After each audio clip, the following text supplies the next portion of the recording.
Most guitarists know at least a few places on the neck where you can bend strings, like in this basic scale shape. The third string, the second string. But there's lots of other places to bend, including some that you might not be as familiar with.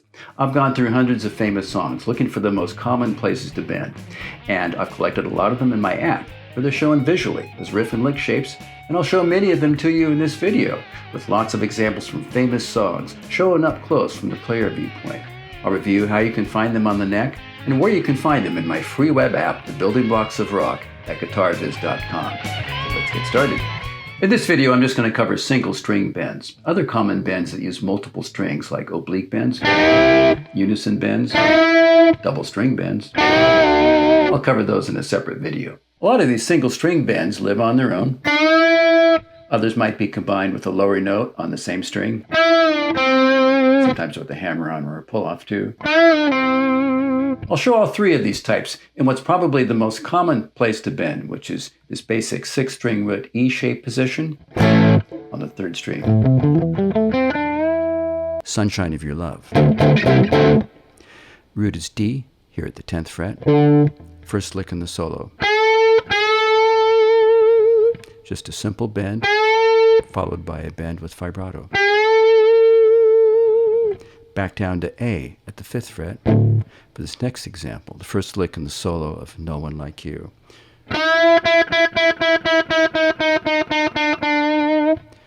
Quick bend, then gradually release it. You can add this lower note on the third string, like in Light My Fire.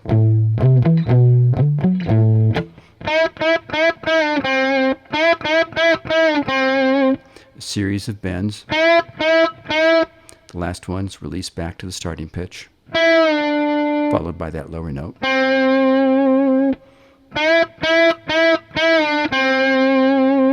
Here's an example in E at the 12th fret from the intro of Voodoo Child. A bend, bend and release, down to that lower note. You can also add a pull-off to that lower note, like the first solo in Heartbreaker, back down to the 5th fret, A.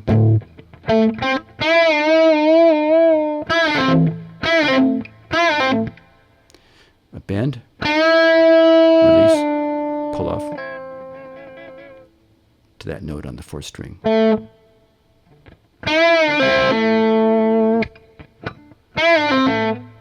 Bending the second string in the same position is also real common. Same idea, 3 basic things you can do with the bend on that one string. The first lick in the intro solo to Long Time. Root is F, 13th fret. Bend is 3 frets higher on the second string. 2, 3, 4. A bend, followed by a bend with vibrato, just like in Sunshine of Your Love. Intro of Red House, down 2.5 step, I'm in standard tuning. The root is B at the 7th fret. After that intro riff, you hear this lick.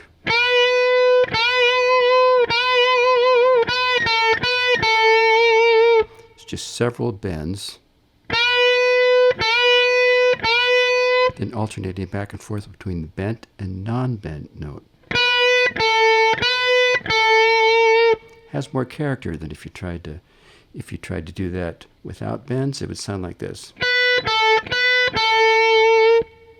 versus bends like this.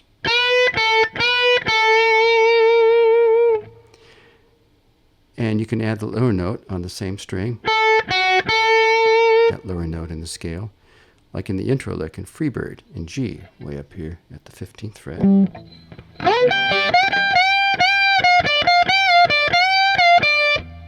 After that first little lick where you slide up the 3rd string, and it's all on the 2nd string from that point.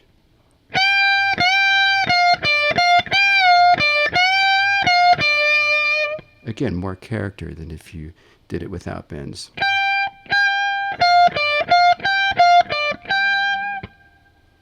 Versus the real way.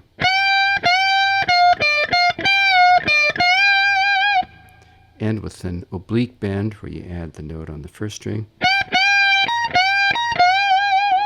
I'll cover that in the next video.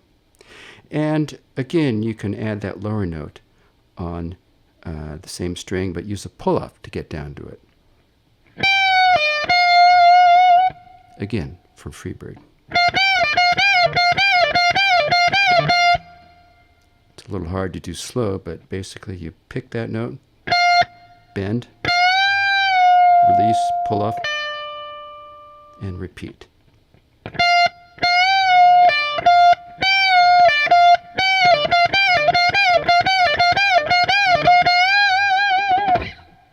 First string too, although not quite as common as those second and third string bends. And this one can have either a major or a minor sound depending on what you do with it. The note you're bending is the flat third.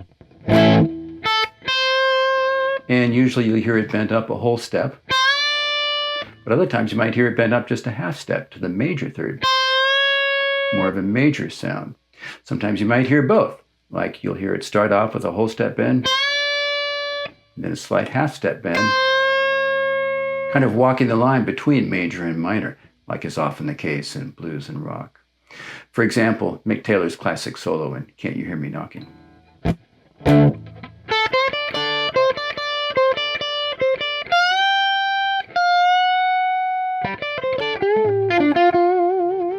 I'll do that bend again. Here's a few additional places to bend in this basic E-shaped position that some players may miss. On the first and second strings, we've been talking about bending those notes that are 3 frets higher up from the root. For example, if the root is E here at the 12th fret, we've been talking about bending these notes 3 frets higher. But you can also sometimes bend those notes that are 2 frets higher on the first string and the second string. And the reason it might not be obvious is because those two notes aren't in the minor pentatonic scale shape in this position.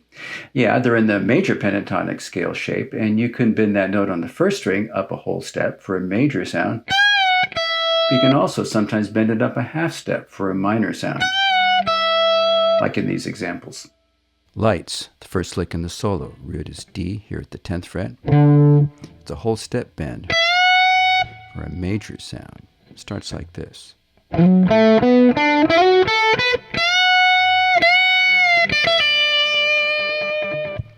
Starts off with these licks commonly used to get from one position to another. And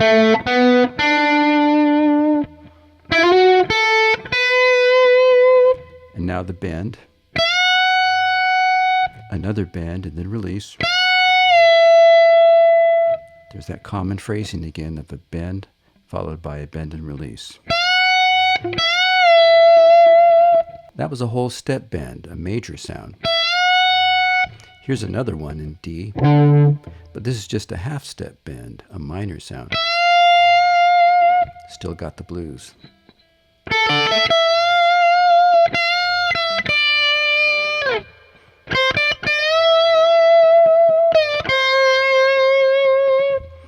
You bar for the first two notes, same fret as the root, the 10th fret,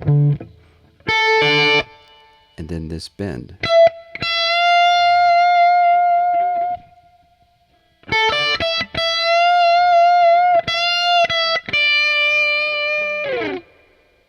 Here's another half-step bend example, the outro solo of Comfortably Numb. The root is B at the 7th fret, about the second time through the chord progression over the G to E minor chords. You hear this lick.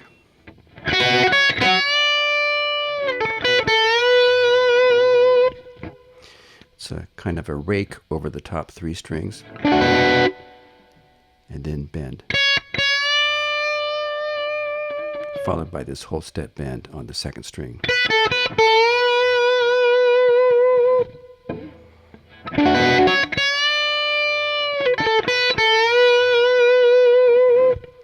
You hear similar licks later in the solo, an octave higher, way up here at the 19th fret.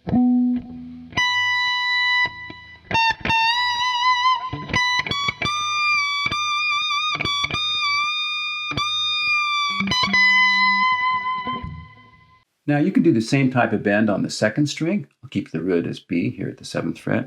Here's what it sounds like. Except you almost always hear this as a half-step bend, not a whole step bend. If you were to bend up a whole step, you'd be bending up to the major 7th, which is kind of an unusual sound. Might work in a few situations, but it's much more common to hear this lick as a half-step bend in everything from Aerosmith to Kiss to the Black Crowes to Gordon Lightfoot.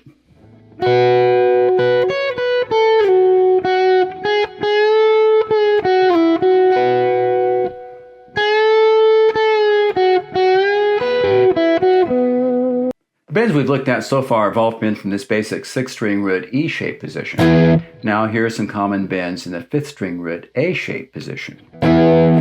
Most of them are minor pentatonic. Major pentatonic bends are more common in this other position where you move your first finger up 2 frets, put it where the little bar used to be, and now you're in this basic major pentatonic scale shape. In what you might think of as G-shape position. In between the A and E shapes. A shape, G shape, E shape. I'll cover those G-shape bends in the next video. Meanwhile, here are some common bends in that 5th-string root A-shape position. Starting with this common bend on the 2nd string. Has the same type of sound as that 3rd-string bend we looked at earlier around the E shape. Now to use these bends around the A-shaped chord, they're all 5th-string roots, so just move your first finger to the note on the 5th string that matches the key you're playing in or the chord you're playing over, and then just place your fingers relative to the root. Suppose you're in C. The root is on the 3rd fret. Your first finger's 1 fret higher on the 2nd string.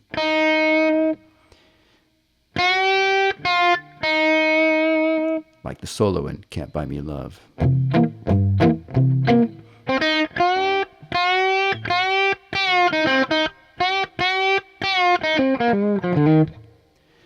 Start with that lower note on the 3rd string,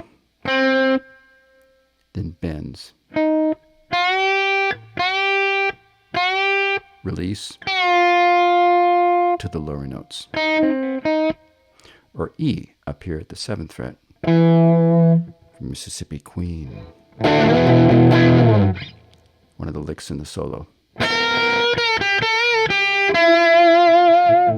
You can add some attitude to that bent note by not going all the way up, not bending all the way up to whole step, but instead exploring the area in between the unbent note and the bent note. Flat 5th, the tritone. Or because that lower note is the flat 3rd, try giving it a slight bend up. Like in Crossroads, second half of the first solo, we're an A up here at the 12th fret.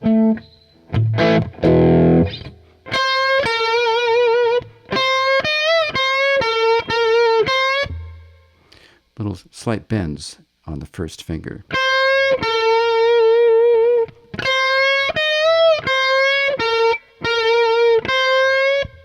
Or add a pull-off to the lower note, like in Stairway to Heaven.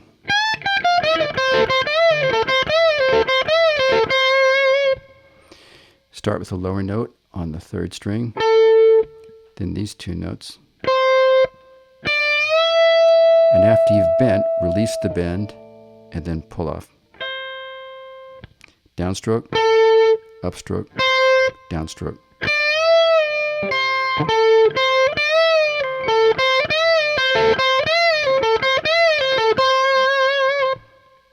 When you're in this A-shaped position and you take that highest note on the 1st string and bend it up a whole step, you're bending up to the root, which is a strong sound. So that, combined with being on the 1st string, the highest pitch string, means you'll sometimes hear this bend towards the end of solos. Big climax, big finish, high up the neck, like in these examples.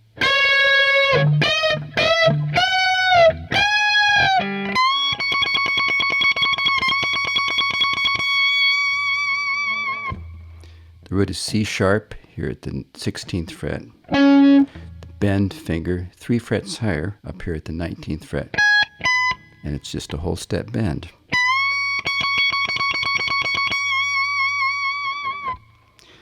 Add in the lower note in the scale, and you get that type of sound, like in the outro solo of Come Together, 1 fret higher in D.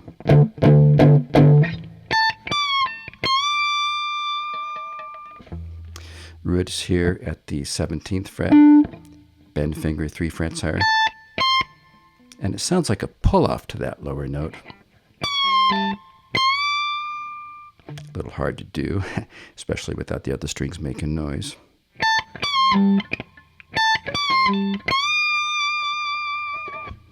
So in this A-shaped position, we've talked about bending notes on the first string and the second string. When you bend that note on the first string, you're bending up to the root.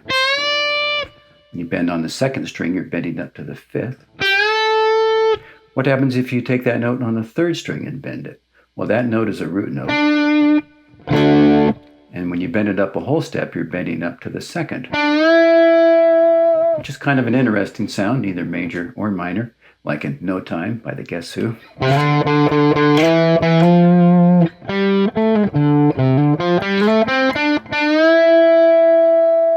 You could bend a bit farther, up to the flat 3rd, 1.5 steps up. That's 3 frets higher. Here are some examples of both. Like the first lick in the solo of Paranoid.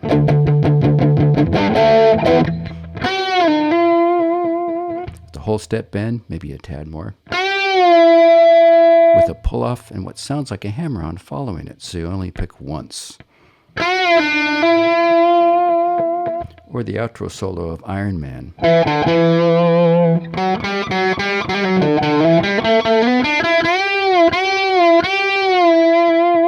That's a 1.5 step bend, up 3 frets. And you climb into it from the 5th string root using this common pattern, where you slide up the 4th string.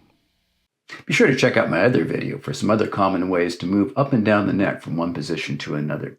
And stay tuned for my next video, where I'll cover some bends that I didn't have time to cover in this video, including open string bends down here by the nut, and some common bends in those other caged positions, C, G, and D.